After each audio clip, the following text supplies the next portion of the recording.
Ben voilà, bonjour à tous et bonjour aussi à ceux qui nous regardent. Et je sais. Ah ouais, je sais. Ouais, nickel. Merci quand même.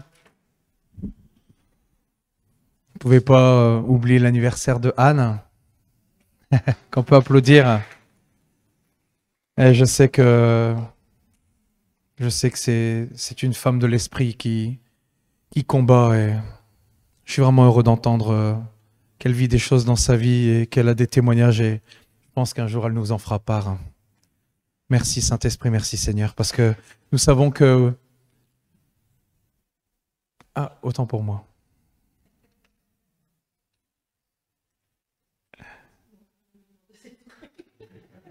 Pas grave. Les aléas du direct. Tiens. Oui, parce que même si c'est vrai que... Même si dans le naturel, on ne voit encore rien, moi je sais que dans les lieux célestes, il y a une coupe qui est en train de se remplir de la prière de ceux, Seigneur, de ceux qui vont agir dans ce temps-ci. J'en suis persuadé. Ah, je rends grâce à Dieu. Et de ce que on puisse vraiment accéder à cette présence qui peut ôter tous nos problèmes, qui peut les balayer. Et on va en parler un petit peu. Et c'est vrai que j'avais pris pour titre, et on en avait parlé en réunion de prière parce que j'avais reçu, c'était que notre lumière luise devant ce monde. Et c'est vrai que on n'en parlera pas aujourd'hui. Enfin, on va parler des prémices. Et c'est vrai que ce qu'Agathe a apporté tout à l'heure, c'est vraiment en corrélation avec ça, parce que c'est vrai qu'on voit que les ténèbres s'épaississent de plus en plus, mais nous, on est appelés vraiment à faire éclater la lumière de Christ en nous de plus en plus. Amen. Et c'est vrai que j'avais commencé et il y a quelque chose qui est venu sur mon cœur et je voudrais faire une petite parenthèse d'entrée justement.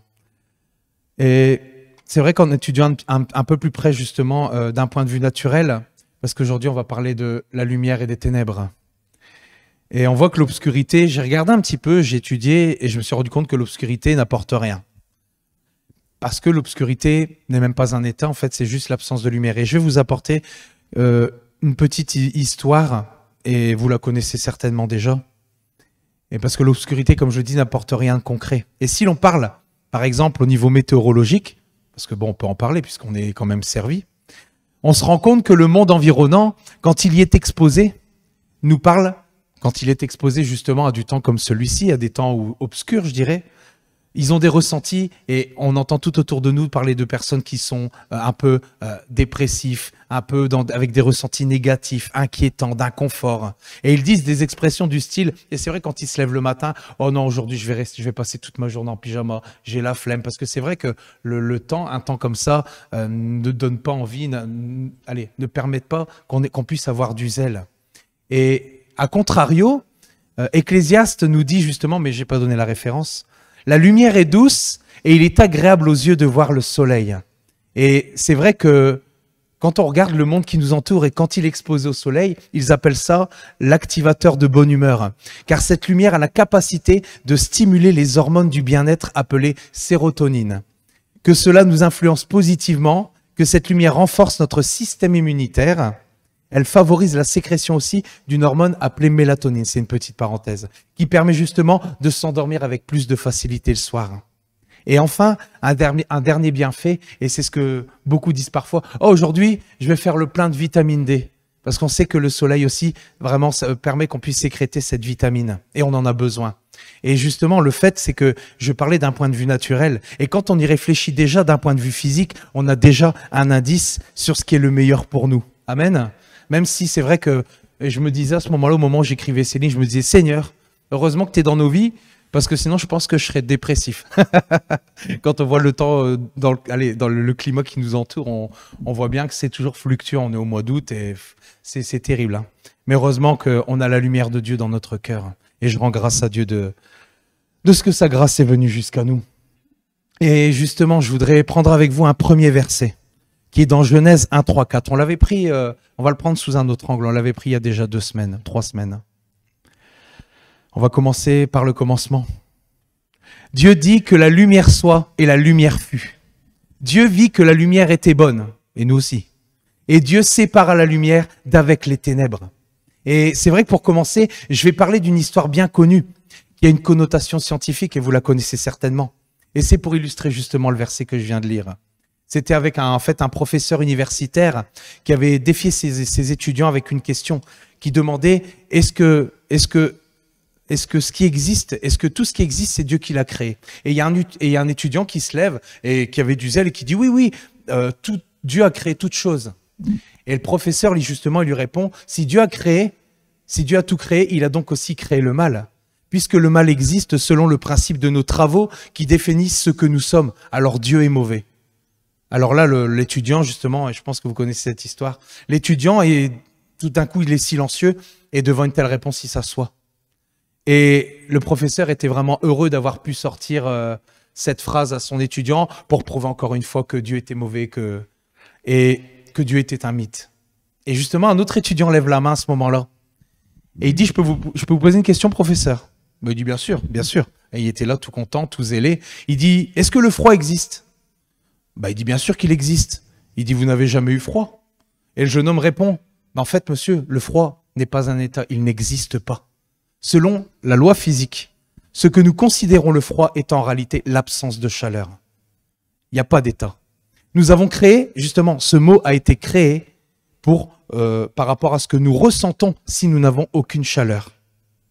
L'étudiant, donc, il continue, avec l'obscurité, parce qu'il dit, est-ce que l'obscurité existe? Il dit, oui, bien sûr que l'obscurité existe. Il dit, non, l'obscurité n'existe pas. Ce n'est pas un état, parce que l'obscurité est l'absence de lumière. Et c'est là qu'on voit justement, c'est extraordinaire comment tout est fait, comment tout est régi autour de nous. Nous pouvons étudier la lumière, mais pas l'obscurité. Un simple rayon de lumière peut faire irruption dans un monde d'obscurité et l'illuminer. Et on ne peut pas justement étudier les ténèbres tant qu'il n'y a pas un rayon de lumière, parce que c'est le rayon de lumière qu'on va étudier. Amen. Et il dit, comment pouvez-vous savoir comment pouvez-vous savoir l'espace qu'occupe l'obscurité? Vous mesurez la quantité de lumière présente, c'est ce que je viens de dire. Et finalement, le jeune homme, il dit une dernière fois au professeur, vraiment je pense, pour achever le truc. Est-ce que le mal existe? Mais il dit bien sûr que le mal existe. Nous le voyons chaque jour. C'est dans les exemples quotidiens de l'inhumanité de l'homme envers l'homme. C'est dans la multitude des crimes et des violences partout dans le monde. Ces manifestations ne sont en rien d'autre que du mal. Et l'étudiant répondit, le mal n'existe pas, monsieur. Ou au moins, il n'existe pas de lui-même. Le mal est simplement l'absence de Dieu. Le mal est simplement l'absence de Dieu. Il est comme l'obscurité et le froid, un mot que l'homme a créé pour décrire l'absence de Dieu. Dieu n'a pas créé le mal. Le mal n'est pas comme la foi ou l'amour. Imaginez-vous après, qui c'est qui a dit ça? Qui existe tout comme la lumière et la chaleur. Le mal est le résultat de ce qui arrive quand l'homme n'a pas l'amour de Dieu dans son cœur. Il est comme le froid qui vient quand il n'y a aucune chaleur ou l'obscurité qui vient quand il n'y a aucune lumière. Et là, le professeur, qu'est-ce qu'il a fait? Il s'est assis. Et justement, comme beaucoup le savent, cet étudiant, c'est Albert Einstein qui avait dit ça. Je ne sais pas si vous le saviez, je sais que la plupart le savent. Et c'est vrai qu'au cours de l'histoire, ce que nous apprennent les plus grands cerveaux de ce monde, y compris ceux qui ont voulu, parce que, attention, il y en a qui ont été tellement loin qu'ils ont voulu prouver que Dieu n'existait pas. Mais le problème, c'est qu'à la fin de leur vie, ils n'ont plus faire qu'un constat. C'est que l'existence de Dieu est indéniable. Et il y en a même qui disaient que justement, comme les frères Bogdanov, ils disaient qu'il y avait des lois qui régissaient l'univers, mais que des lois sans législateur de ces lois, c'était impossible. Donc ils ne pouvaient que faire le constat que Dieu existait. Ah Seigneur, merci Seigneur. Et c'est vrai qu'il y a 2 semaines, je vous ai parlé je voulais revenir justement à ce que j'ai dit il y a 2 semaines, de tous ceux qui n'ont pas été épargnés par cette vie dans le monde, de tous ceux dont l'âme est meurtrie, ceux dont le cœur est brisé, ceux qui en veulent à Dieu, parce que j'avais parlé de ceux qui en voulaient justement à Dieu, qui remettaient toute la faute sur Dieu. Et je voudrais encore leur dire vraiment que jusqu'au bout, le mal est un mot que l'homme a créé pour définir l'absence de Dieu. Le mal est une conséquence qui vient de l'ennemi. Elle vient de Satan, qui lui-même se déguise en ange de lumière, et on va le voir ici un petit peu plus bas. Que les ténèbres environnantes sont l'absence de lumière de Dieu sur leur vie, que cette froideur qu'ils peuvent ressentir est l'absence de la chaleur, de l'amour de Dieu dans leur cœur. Quand j'ai écrit ces lignes, j'étais vraiment touché parce que c'est vraiment mon désir, et je le disais encore ce matin, que nous puissions véritablement être imprégnés du cœur de Dieu pour avoir la passion des âmes qui sont à l'extérieur et pouvoir leur exposer avec l'esprit la lumière de Christ. Amen. Et c'est à nous de leur faire découvrir. Nous allons en parler un petit peu. Et justement, on se demande, même si on le sait, pourquoi Dieu, dès le commencement, a séparé la lumière d'avec les ténèbres. Pourquoi? Et on va voir ça dans 1 Jean 1,5. J'allais parler plus vite. Voici le message que nous avons entendu de Jésus-Christ et que nous vous annonçons. Dieu est lumière et il n'y a aucune trace de ténèbres en lui. Amen. Et justement, ce monde a besoin de voir, de savoir que tout ce qui l'environne est ténèbres et donc la conséquence justement de l'absence de Dieu. J'insiste. Parce que c'est comme ça aussi que nous pourrons témoigner à ceux qui sont à l'extérieur. Dans le cas où on dit, oh non, il ne faut pas me parler de Dieu. Il faudra vraiment expliquer avec le Saint-Esprit, avec douceur, avec amour, qui est Dieu. Amen. Qui est véritablement Dieu. Et comment il peut changer leur vie. Et c'est justement l'absence de Dieu, de sa lumière. Et ce n'est pas Dieu qui se retire, mais Dieu est mis à la porte. On le voit, Dieu à l'heure actuelle est mis à la porte par la majorité des nations. Et justement, Agathe en parlait tout à l'heure. Vous avez vu, moi j'ai pas tout vu, mais d'après tout ce que j'ai pu voir par rapport au fait de la cérémonie qui a eu lieu avec les Jeux Olympiques, ça a été terrible. Et ils auraient pu faire justement, comme je le disais, parce que quand je méditais là-dessus, je me dis, ils auraient pu faire comme à l'habitude. D'habitude, on ne parle pas de Dieu, c'est une cérémonie, quoi. Mais là, on a franchi un palier vraiment vers un système qui est antichrist. Donc, c'est pas le fait qu'on ne parle pas de Dieu, c'est le fait qu'ici, on parle contre Dieu. Et vous savez quoi? C'est ce couple d'amis que j'ai reçu chez moi samedi, il y a 2 semaines, qui ont eux-mêmes, qui ne sont pas chrétiens, ont fait le constat. Et m'ont dit, t'as vu quand même cette image qui a été donnée, où on blasphémait? Et je dis, bah oui, c'est ça. Et j'étais vraiment content de voir que justement, il n'y a pas que nous qui sommes scandalisés par cela. Et j'espère maintenant que ces amis, vraiment, ils vont finir par donner leur cœur. D'ailleurs, lui est très réceptif et elle était fermée. Et ici, elle commence à être un peu plus ouverte. D'ailleurs, c'est elle qui m'avait parlé de ça. Et justement, on voit dans cette cérémonie que tout ce que Dieu interdit dans sa parole, et par-dessus tout, on blasphème le nom de Dieu, de son Fils. Et alors, on se moque de qui, là? Mais en tout cas, pas de Dieu, parce qu'on ne se moque pas de Dieu. Et d'ailleurs, sa parole nous dit, parce que je regardais un petit peu, pourquoi ce tumulte parmi les nations? Pourquoi ces vaines pensées parmi les peuples? Pourquoi les nations, les rois et les princes se liguent-ils contre l'Éternel et contre son oint? Et un peu plus loin, il dit que le Seigneur se rit d'eux. Parce qu'ils n'ont aucun pouvoir. C'est vrai, ils exposent des choses parce que c'est l'ennemi qui les fait exposer. Mais à côté de cela, Dieu n'est pas touché par ce genre de choses. Et Dieu se rit justement de voir toutes ces nations mais c'est triste. C'est triste que les nations mettent à la porte Dieu parce qu'automatiquement, il y a des jugements qui viennent. Et moi, je pense qu'ici, on rentre dans des ténèbres qui vont être de plus en plus épaisses. Mais Dieu, vraiment, nous appelle à justement sortir pour exposer la lumière de Christ à l'extérieur. Et pouvoir témoigner sans honte, comme l'a dit Agathe tout à l'heure. Parce que c'est vrai que moi, je pense que ce qui s'est passé pendant les JO là, c'est un prémisse de ce qui va se passer ici. Avec le fait qu'on va dire, vous ne pouvez plus parler, vous ne pouvez plus faire ci. Et j'ai vu quelqu'un, je crois que c'est en Angleterre, parce que je reconnaissais, vous savez, ces policiers avec ces casques, comme s'ils étaient cavaliers. Eh bien, il y avait quelqu'un qui était en train de prêcher. Comme on le fait en France, comme certains le font. Et les flics sont justement venus et ils l'ont arrêté directement. Donc on parle de liberté, mais je pense que cette liberté de propager l'évangile, elle se restreint de plus en plus. Alors il faut en profiter. Et même si c'est le cas, il faut continuer de persévérer et ne pas avoir honte de propager l'évangile, quels que soient les temps. Parce que si déjà il y en a qui ont honte à l'heure actuelle de parler de Jésus, qu'est-ce que ça va être dans les temps difficiles? Dieu nous prépare, mes amis. Je vous dis ça, je sens le Saint-Esprit qui est là. Dieu nous prépare pour ce temps-ci. Nous devons continuer de persévérer pour amener cette lumière devant ce monde de ténèbres. Parce que les ténèbres ne resteront pas à toujours sur cette terre. Amen. Amen. Où j'en suis? C'est ça. Ce que je disais, les jours sont mauvais. Et il est plus que temps de s'attacher aux choses éternelles. Parce que c'est celles-là. C'est celles-là qui sont, justement, j'allais le dire, éternelles. Nous devons nous attacher aux choses d'en haut.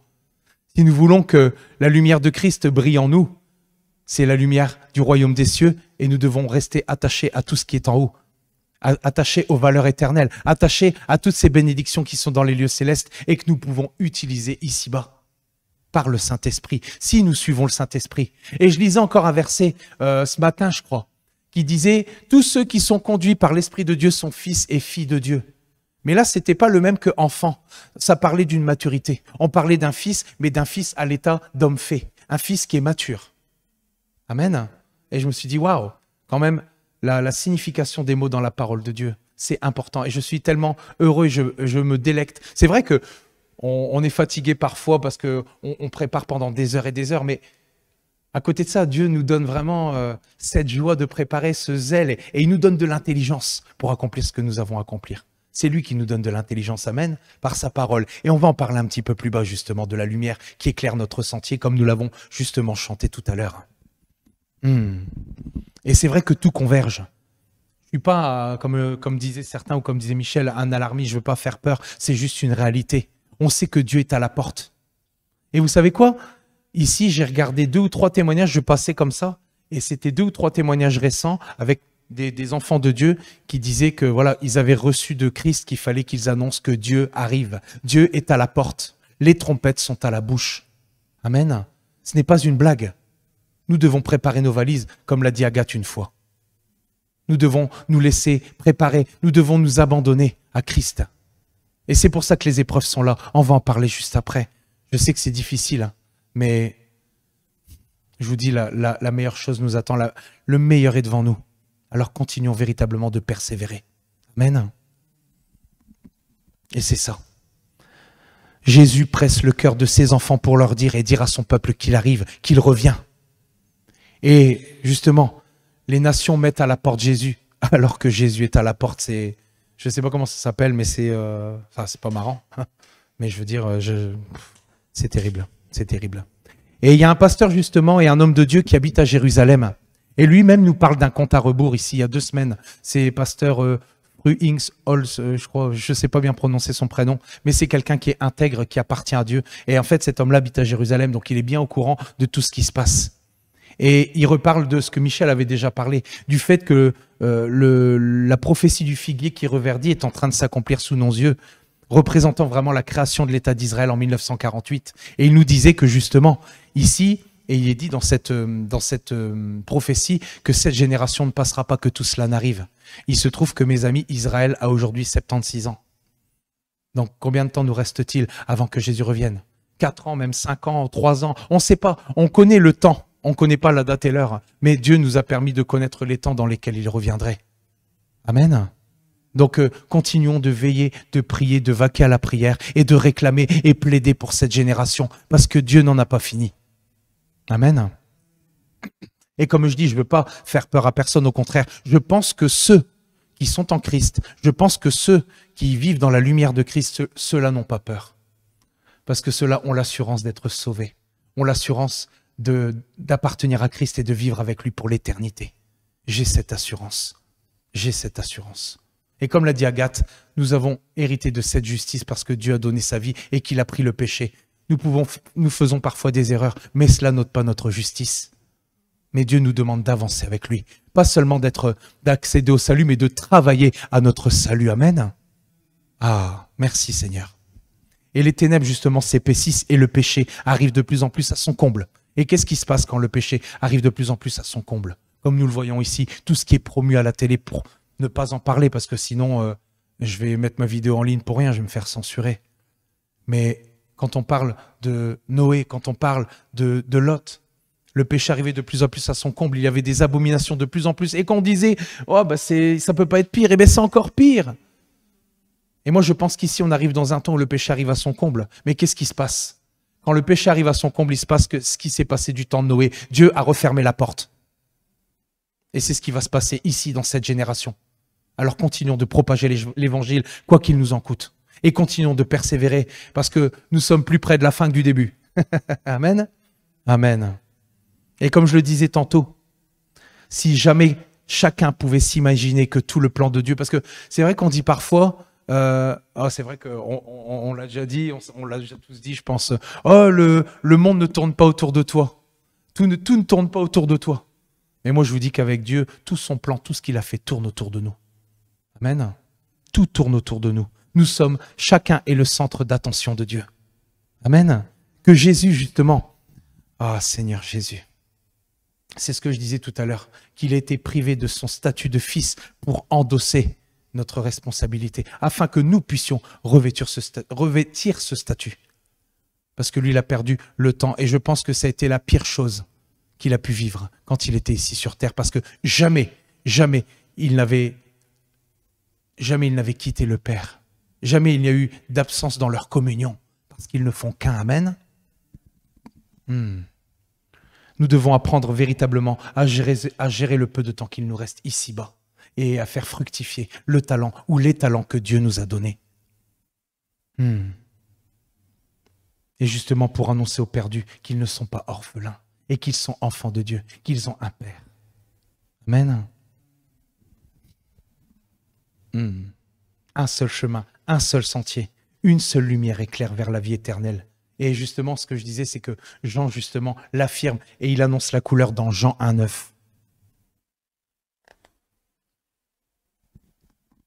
Cette lumière, et on parle de Jésus, était la véritable lumière qui, en venant dans le monde, éclaire tout homme. Et il est dit plus bas, justement dans ce même chapitre, que tous ceux qui ont reçu cette lumière, elle leur a donné le pouvoir de devenir enfants de Dieu. Amen. Ouais, exactement. Exactement. Amen. Amen, Roby.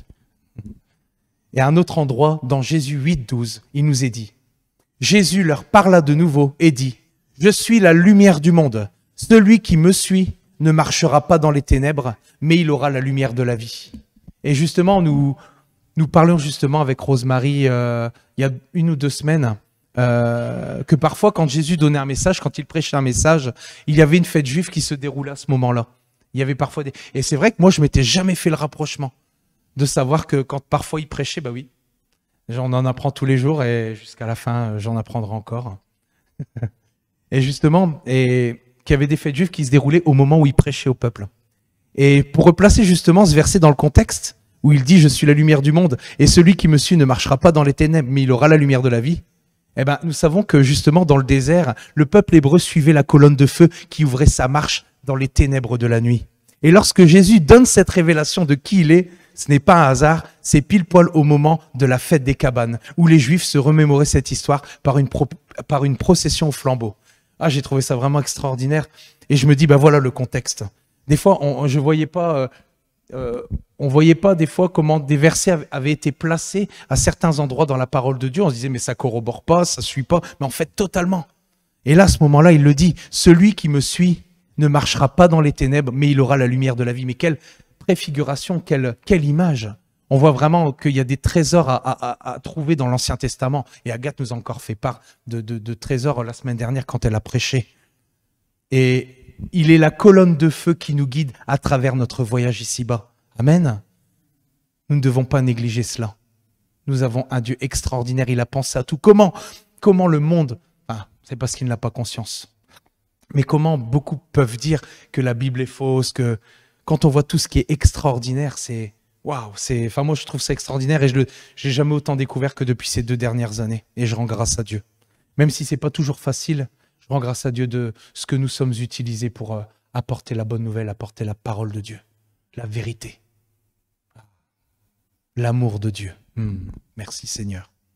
Et justement, Jésus n'est pas une lumière parmi d'autres. Il est la véritable lumière qui peut transformer la vie de tout homme, toute femme. Il est le remède aux ténèbres de ce monde, orchestré par Satan. Et c'est ce que je disais tout à l'heure. Nous avons un Satan qui se déguise en ange de lumière et qui fait passer le bien pour mal et le mal pour bien. Et même dans nos vies, il essaie parfois de se déguiser en lumière alors qu'il est complètement ténèbres. Mais Dieu nous a justement donné du discernement. Et il nous a donné sa parole pour éclairer notre sentier. Mais je ne vais pas en dire plus. Non, je vais parler trop à l'avance. Mais il n'en est rien. Parce que justement, Dieu est venu exposer ses œuvres. Et comme la parole de Dieu nous dit, Ses œuvres ont été exposées en spectacle quand il a donné sa vie sur la croix. Amen. Il est venu exposer le mal, les œuvres du diable, mettre en lumière ses ténèbres, le péché, et guider une multitude vers la vie éternelle. Nous avons été guidés vers cette vie éternelle. Nous sommes encore guidés et nous allons, nous aussi, en guider d'autres vers cette lumière. Parce que Jésus nous a appelés aussi à être la lumière du monde. Amen. Et c'est vrai qu'ici, on parle d'un point de vue spirituel. Attendez, c'est parce que je dois laisser pousser mes ongles. Ah non, c'est bon. Et c'est vrai qu'ici, on parle d'un point de vue spirituel. Mais au sens physique, Jésus a montré toute sa gloire, sa beauté, sa majesté et toute sa sainteté sous forme de lumière. On parle de la lumière au niveau spirituel, mais là, on peut parler aussi de lumière. Il est sous toutes ses formes, il est la lumière. Amen. Et il y a un premier exemple, justement, c'est juste pour étayer. Avec ses 3 disciples sur la haute montagne, dans la Bible Semeur, j'ai pris Matthieu 17, 2, où il dit « Il fut transfiguré devant eux. Son visage se mit à resplendir comme le soleil. Ses vêtements prirent une blancheur éclatante, aussi éblouissante que la lumière. » Extraordinaire. Parce que je pense que c'est à cela aussi que dans la fin de la... Mais je prévois ça pour dans 2 semaines. Mais dans la fin de la parole, dans Apocalypse, il est dit que justement, on va revêtir cette lumière. Donc nous aussi, nous allons revêtir cette lumière. Parce que nous aurons aussi part à la gloire. Amen. Alors continuons de persévérer pour voir vraiment toutes ces promesses s'accomplir. Et aussi Paul, mais lui ça a été moins marrant pour Paul sur le chemin de Damas. Dans Actes 9, 3, 5, il dit... Il se dirigeait donc vers Damas et approchait déjà de cette ville, quand soudain, il fut environné d'une lumière éclatante qui venait du ciel. Il tomba à terre et entendit une voix qui lui disait « Saul, Saul, pourquoi me persécutes-tu » Il dit « Qui es-tu, Seigneur » demanda-t-il. La voix reprit « Je suis moi, Jésus, que tu persécutes. » Et justement, c'est le petit clin d'œil, c'est le « je suis » qui est là, parce qu'on sait que c'est Jésus. Il aurait pu dire « moi, Jésus ». Mais il parle du « je suis », le « je suis » qui est de toute éternité. Et quand il parlait aux religieux, il disait même « Avant Abraham, je suis ». Et c'est ce qui avait provoqué la colère, parce que ça voulait dire que Dieu était là, que Jésus était là dès le commencement. Amen. Waouh. Extraordinaire. Et justement, il s'est montré une fois de plus sous sa gloire rayonnante. Et Paul en était environné tellement, et on en a parlé en réunion de prière, tellement qu'il ne pouvait que tomber face contre terre devant tant de sainteté, devant cette splendeur, devant cette beauté. Mais c'est vrai que ça, j'ai regardé, il n'était pas noté, mais est-ce que justement cette même lumière, est-ce que c'est cette même lumière qui a rendu Paul aveugle pendant ces 3 jours? C'est un petit détail, mais on peut se poser la question. Ce n'est pas noté, mais on pourrait se l'imaginer, parce que Jésus, justement, est la véritable lumière sous toutes ses formes. Et il est dit que dans le royaume qui vient, il n'y aura plus de soleil. On sera éclairé par la gloire de Dieu. Amen. Waouh. On ne peut pas se l'imaginer, je pense. Et il nous appelle justement, nous aussi, à être la lumière du monde, quelles que soient les circonstances. Nous n'avons pas d'excuses, car nous avons tout ce qu'il faut à notre disposition. Et justement, nous l'avons chanté tout à l'heure. Ta parole éclaire mon sentier. Et je vais prendre avec vous justement, dans la Bible Semeur, le psaume 119, 105. Ta parole est comme une lampe qui guide tous mes pas. Elle est une lumière éclairant mon chemin. Et c'est vrai, quand on regarde, la lampe qui a la fonction d'éclairer justement, permet de dévoiler et de nous faire prendre conscience de tout ce qui nous entoure, de tout ce qui nous environne. Que nous puissions voir tous les dangers afin de ne pas tomber, afin de ne pas trébucher. Et justement, c'est pour cela que cette lampe, elle est placée à nos pieds. Et ce n'est pas un hasard, car elle guide tous nos pas. Amen. Et elle nous permet justement d'avancer. Elle nous permet de nous mettre en mouvement. Les pieds nous servent à ça, à avancer. Et le fait d'être dans sa parole, d'être ancré dans sa parole, nous permet d'avancer. C'est le plan de Dieu pour nous. C'est le guide, la boussole que nous avons pour vivre ici-bas. Amen. La parole de Dieu écrite et la parole de Dieu révélée à travers la parole de Dieu écrite. Amen. La parole de Dieu est une lumière pour notre vie. Elle nous montre constamment la voie. Elle ne s'éteint pas au milieu de nos ténèbres. Elle ne s'éteint pas au milieu de nos ténèbres. Au contraire, nous devons vraiment avoir de plus en plus, le réflexe d'ouvrir la Bible encore plus souvent d'ouvrir ma Bible encore. Je l'ouvre, mais je trouve que je devrais encore plus le faire. Nous devrions avoir vraiment ce réflexe quand nous sommes assaillis, quand nous sommes touchés, quand nous sommes dans le feu de l'épreuve. Nous devrions avoir ce réflexe de pouvoir aller puiser dans la parole, parce que Dieu veut se révéler à travers sa parole. Amen. Et justement, à travers ce guide merveilleux. Et justement, j'étudiais un petit peu et je me suis rendu compte que c'est ce qui a permis justement d'avoir entre autres des ministères extraordinaires comme celui de George Muller, qui a dit en interview, peu de temps, et j'ai lu un petit peu, j'ai pas eu le temps de tout lire, parce que c'est arrivé, j'ai pu commencer à voir un petit peu son histoire ce matin.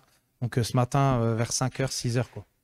Et j'ai lu un petit peu et je me suis dit, mais quel homme de Dieu. Je ne vais pas dire quel homme extraordinaire parce que c'est Dieu qui a fait son œuvre en lui, mais c'était un homme qui a vraiment été intègre, qui a fait des choses extraordinaires pour le Seigneur. Et justement, avant sa mort, il a été interviewé et il disait qu'il avait lu sa Bible plus de 200 fois, dont 50 fois à genoux. Et son désir, avant de rejoindre le Père, était de pouvoir encore la lire une fois. Vous imaginez ? On s'étonne après de pourquoi un homme comme ça a reçu autant, a fait autant d'œuvres pour le Seigneur. Tout son ministère a été basé sur la prière. Et je repense justement à Michel et Roby, où leur ministère a été basé exclusivement sur la prière, où ils ne demandaient rien à personne et tout venait frapper à leur porte. Et bien ça a été la même chose pour George Muller. Il ne demandait rien à personne pour pourvoir aux besoins de 2100 enfants tous les jours. Imaginez-vous, 2100 enfants tous les jours. Et il ne demandait rien, il priait avec, avec ses frères. Et Dieu pourvoyait. Oh là là. Et ce qu'on peut retenir, c'est qu'il avait un livre. Il avait un livre où il écrivait toutes les prières, avec plus de 50 000 prières exaucées. Waouh, ça, je trouve ça vraiment extraordinaire. Et justement, le secret de son succès en numéro 1, et c'est ce qu'il dit, comme quand on tombe sur des choses parfois qui sont en corrélation avec ce que nous apportons, et Dieu met tout en place. Il dit qu'en numéro 1, ce qu'il met, c'est lire la Bible et la méditer. Car on vient à connaître Dieu par la prière et la méditation de sa parole. Enfin, sa parole nous indique la direction. Là où nous ne voyons que l'obscurité, elle apporte la clarté. Là où nous percevons la fatalité, elle fait naître en nous la possibilité d'un meilleur lendemain. Là où règne le désespoir, elle fait germer l'espoir. Et sa parole, justement, nous console jour après jour. Et c'est ça, elle est une lumière sur notre sentier. Dans tous les jours d'obscurité que nous pouvons vivre, parfois dans les jours de ténèbres que nous pouvons vivre, sa parole éclaire notre sentier. Nous devons avoir le réflexe de puiser dans sa parole parce que Dieu veut se révéler. Nous devons aller dans sa parole avec un esprit de prière. Et Dieu va se révéler à nous et nous consoler. Et il va nous aider à tenir à travers tout cela et passer à travers. Amen. Peu importe l'épaisseur de nos ténèbres, la lumière divine est toujours supérieure. Amen. Et celle que nous suivons, c'est Jésus. Jésus est la lumière du monde. Et justement, même le roi David, il nous disait dans Psaume 27:1, il disait, de David, « L'Éternel est ma lumière et mon salut. De qui aurais-je crainte? L'Éternel est le soutien de ma vie. » Ou, dans d'autres versions, « L'Éternel est la force de ma vie. De qui aurais-je peur ?» Et je pense que parfois, quand nous sommes dans la détresse et que nous n'avons pas toujours le réflexe de plonger, c'est ce que je disais tout à l'heure, et se réfugier dans la parole de Dieu. Je pense que la parole de Dieu au niveau spirituel est un abri. Amen. Ou des fois, nous le faisons, mais notre cœur, justement, n'est pas aligné avec ce que nous sommes en train de lire. Et un chrétien, justement, témoigne et nous dit, « Je me souviens du jour où j'étais seul dans mon bureau, la vague à l'âme, le cœur en peine. Je soupirais devant une barrière de difficulté qui s'élevait devant moi. Mes yeux physiques étaient plongés dans la parole de Dieu, mais les yeux de mon cœur tremblaient devant la montagne dressée. Oui, j'étais en train de capituler sous le poids de mon épreuve. Au milieu de mon inquiétude, au milieu de mon angoisse, au milieu de ma détresse, la lumière a jailli de la parole de Dieu pour me donner la solution à mon problème et sa plénitude. Amen. Nous devons avoir ce réflexe de puiser dans cette parole qui va continuer de nous permettre d'avancer, qui va éclairer notre sentier. Elle est une lampe à nos pieds. Amen. Mais ce qu'il faut savoir aussi, c'est que Dieu parfois, et je sais que beaucoup se reconnaîtront, ne nous sort pas de l'épreuve tout de suite. Parce qu'il y a une croissance qui se fait. Et le but, justement, et j'en parlais tout à l'heure à Nicolas, le but de ces épreuves, c'est que nous puissions sortir de l'agrandi.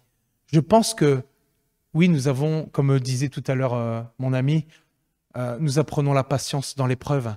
Mais je pense que Dieu nous attend plus loin aussi, au niveau de la sanctification, au niveau du fait qu'il veut qu'on change des choses dans notre vie. Et que parfois, nous ne passons pas d'étape parce que la chose dans laquelle nous devons changer n'a pas été abandonnée à Dieu. Amen. Il y a un but à tout cela. Dieu ne prend pas plaisir à cela.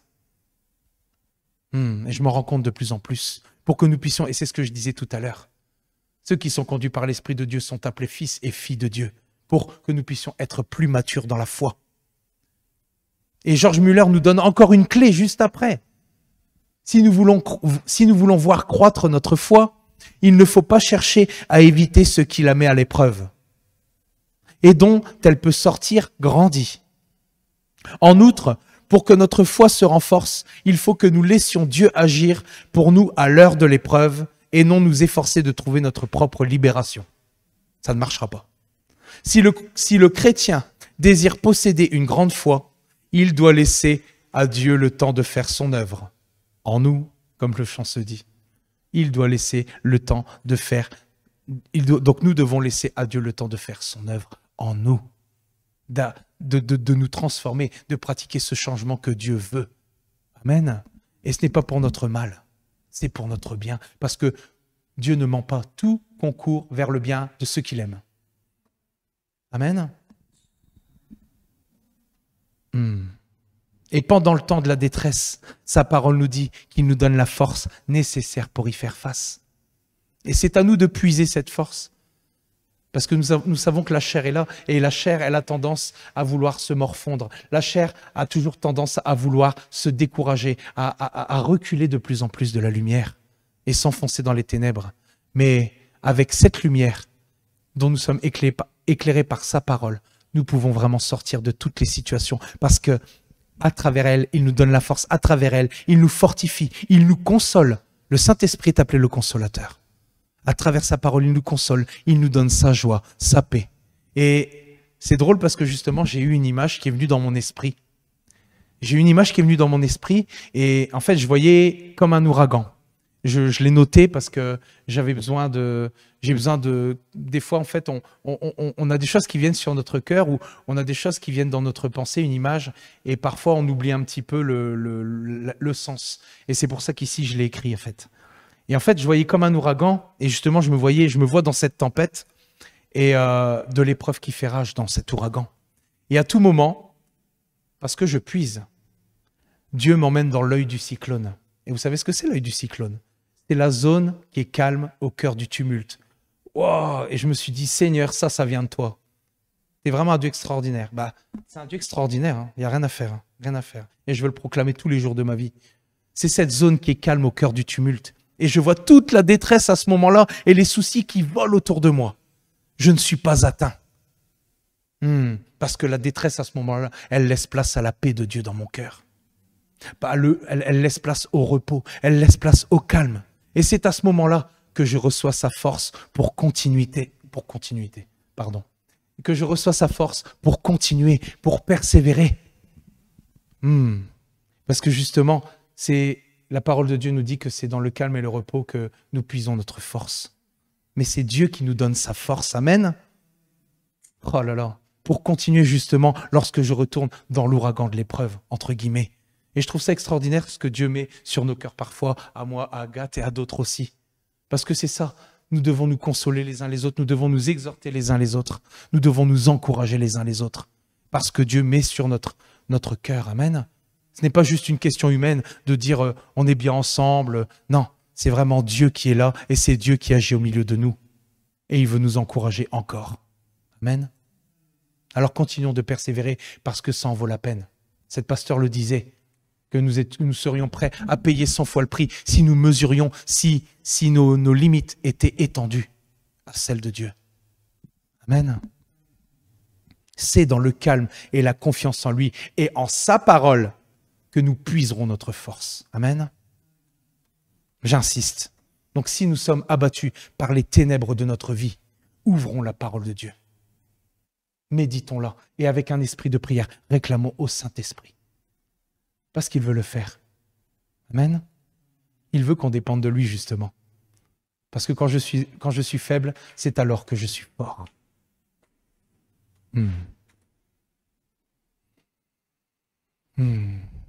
Et justement, à ce moment-là, nous verrons la lumière du Saint-Esprit éclairer nos ténèbres, et ce, à tous les niveaux que ce soit, quel qu'il soit. Et je vais prendre avec vous justement un autre niveau. Je vais prendre Jean 12, 46.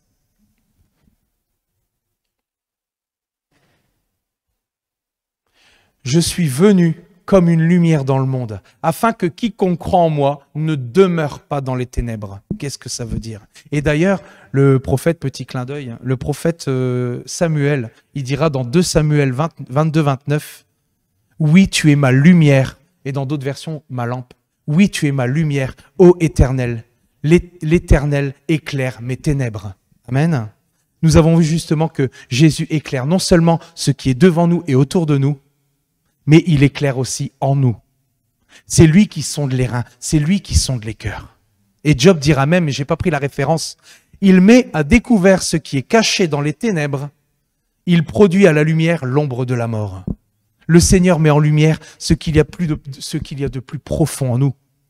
Et justement, vous savez, à ce moment-là, je parlais, et c'est ça que je disais quand Agathe était partie, pas obligé de le dire, et c'est justement ce que je disais ici. Je parlais à mes amis, je parlais à ma famille et à un collègue de travail aussi. J'ai eu l'occasion de parler à plusieurs personnes et c'est vrai qu'on a du zèle et je rends grâce à Dieu de ce que je peux le faire.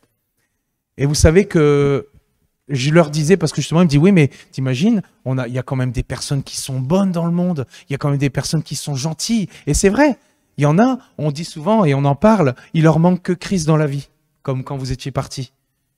Il leur manque que Dieu dans leur vie. Et en fait, comme moi je leur expliquais, je leur ai dit, à partir du moment où quelqu'un vit sans Dieu, il a des côtés sombres.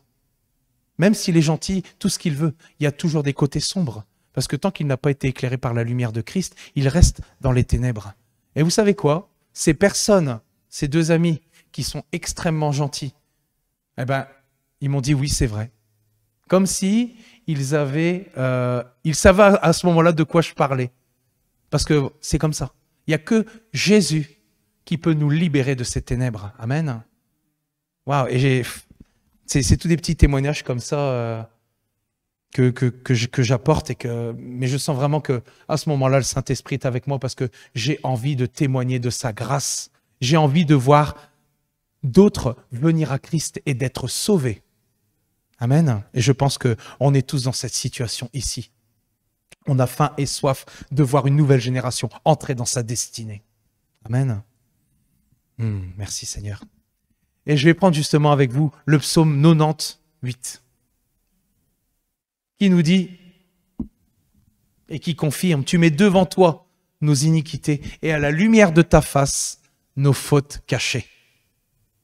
On sait que Dieu nous a pardonné en Christ. On sait que nous avons été rachetés, que nous sommes devenus justice de Dieu.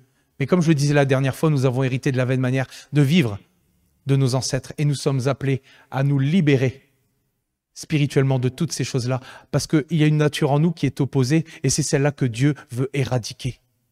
Amen. Et comme je le disais tantôt, Jésus est venu dans ce monde pour exposer le mal, mettre en lumière le péché, les œuvres de Satan. Et il y a une image, quand un rayon de soleil pénètre par la fenêtre, on voit vous avez déjà vu ça? On voit toutes les poussières justement sur son passage. Et tout comme les rayons du soleil mettent en lumière les poussières, la parole de Dieu par le Saint-Esprit débusque et révèle le péché. Amen. Et j'ai un proverbe justement qui vient confirmer. Le proverbe 6, 23. J'ai bientôt fini. N'inquiétez pas. Non, je sais. Non, mais...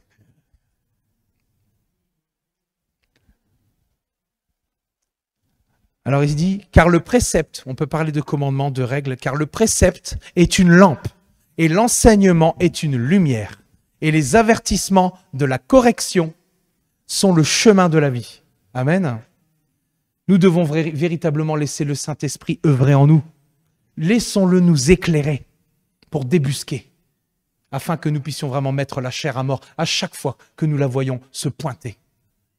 Et ne méprisons pas la correction, car c'est vrai que, et je regardais ici, la parole de Dieu nous dit que celui qui prend à la légère la correction, justement, méprise son âme. Parce que oui, forcément, l'âme, elle a une éternité, l'âme est éternelle. Et elle vivra l'éternité. Et c'est en méprisant la correction de Dieu que nous méprisons notre âme. Amen. Et c'est vrai que sur le coup, elle est une cause de tristesse. Mais je pense que parfois, c'est une cause de tristesse parce que nous sommes attachés à la chose. Mais parfois, il y a des situations que nous vivons, comme j'ai pu vivre encore ici dernièrement, et au contraire, ça nous rend malheureux d'être encore captifs parfois de telles choses. Ça rend malheureux parfois, nous ou notre entourage parfois. Et on veut s'en débarrasser. Donc là, c'est un sujet de joie quand la délivrance est là. Et même quand c'est une cause de tristesse sur le coup, on sait que quand on est délivré, ça devient une cause de joie. Amen. Et c'est justement, ça a pour fruit, comme la parole de Dieu nous dit, une vie de plus en plus juste aux yeux de Dieu. Et une petite flamme, justement, il y avait encore cette image, une petite flamme dans une pièce obscure se remarque. Et plus nous ferons grandir cette lumière, plus Dieu prendra toute la place en nous et chassera toutes les zones sombres qui se trouvent dans notre cœur. Amen. Bien sûr. Et que ce soit justement au travail, dans nos relations, et on en a déjà parlé, dans notre couple, dans notre caractère, dans notre comportement, ou encore dans notre façon de parler. Dieu veut changer toutes ces choses, afin que justement notre lumière luise devant les hommes. Mais nous devons vraiment véritablement comprendre ces choses avant de pouvoir justement... Parce que si nous n'avons pas compris, alors à ce moment-là, je pense que nous ne pouvons pas être un témoignage vivant. Et de toute façon, comme le disait Agathe la semaine dernière, si nous sommes attachés à Christ, alors nous désirons ce changement. Que Dieu opère ce changement en nous. Amen. Et si nous essayons de nous éclairer par nos propres moyens, nous finirons par trébucher. Et là encore une image. J'étais à l'usine et en fait, si vous voulez, quand je fais la traçabilité, les papiers, tout ça, je m'en vais parfois jusqu'au fond de la logistique pour aller chercher justement il y a une imprimante spécialisée là-bas. Et en fait, quand j'avance, je prends mon portable et je me rends compte qu'en fait, quand j'essaie d'éclairer par moi-même, la lumière, elle ne va pas loin. Et on manque de tomber. Mais quand c'est la lumière de Dieu qui éclaire, si nous nous laissons pénétrer par la lumière de Dieu, alors on aura véritablement, comme je disais tout à l'heure, cet éclairage pour notre sentier, pour le chemin que nous empruntons par rapport à Dieu. Nous ne devons pas essayer par nos propres forces d'éclairer nous-mêmes ce chemin, parce qu'automatiquement nous allons tomber et trébucher. Amen. Amen. Oui, comme je disais tout à l'heure, l'obscurité n'apporte rien. Elle n'est pas un état, c'est juste l'absence de lumière. Alors nous devons véritablement laisser pénétrer la lumière de Christ en nous, afin justement, afin d'avoir un système immunitaire, spirituel à toute épreuve. Amen. Et justement, il ne nous suffit pas de suivre la lumière, il faut également la porter devant nous, il faut la porter en nous, et il faut la porter devant ce monde en souffrance. Amen. Et cette suite, nous la verrons dans 2 semaines. Parce que c'est ça le but.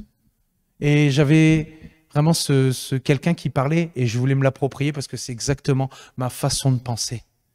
De prouver notre amour, parce qu'on dit, ouais, c'est vrai qu'on prouve notre amour en ayant la passion des âmes qui sont à l'extérieur. Parce que Dieu les aime, Dieu veut les sauver.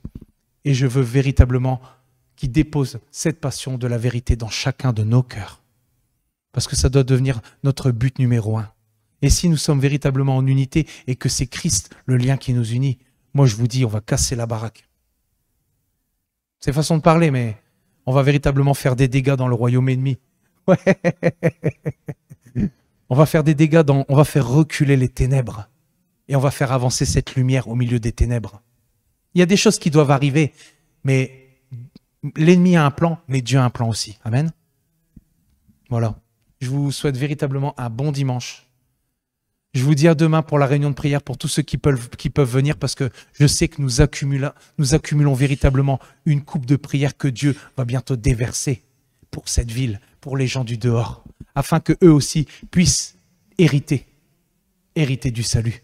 Parce que c'est vrai que la parole de Dieu nous dit que nous sommes héritiers de Dieu, et on l'a chanté tout à l'heure, nous sommes co-héritiers avec Christ.